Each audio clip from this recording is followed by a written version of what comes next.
Hello and welcome to another episode of CSGO In Depth. Today we're going to be talking about the P250, which is arguably one of the most popular pistols in CSGO due to its low price and ability to one-shot headshot anyone with or without armor.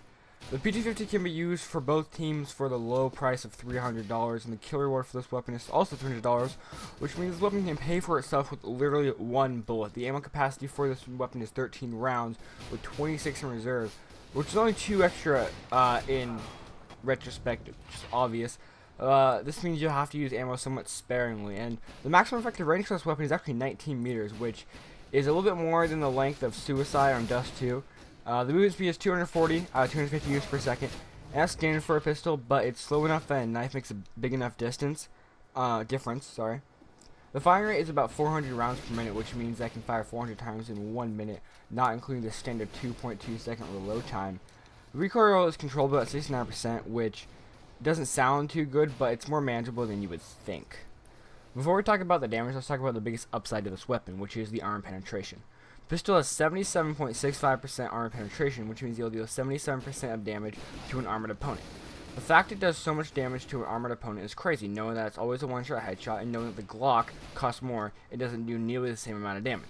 This means that specifically the Glock is almost always going to get beat by the P250 because it's short and the P250 outclasses the Glock. As usual, I'll split the damage into armored and unarmored segments, and unarmored is actually up first. So you'll deal 138 to the head, 34 to the arms, 43 to the stomach, and 26 to the legs. It's not surprising that the damage to you all around fairly decent, especially in the first round. If your position is good and you have a decent aim, you could skip armor and buy a P250 on the first round, be perfectly competitive, and have a good chance of winning the first round.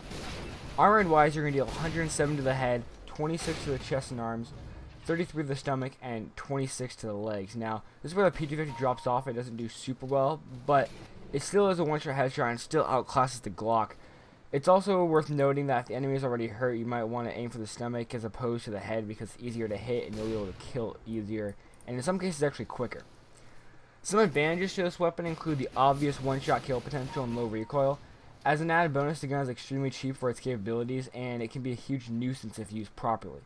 The disadvantages are low range and low ammunition reserve. Don't get me wrong, you can easily kill an enemy team with all the ammunition gives you, but you have to be accurate.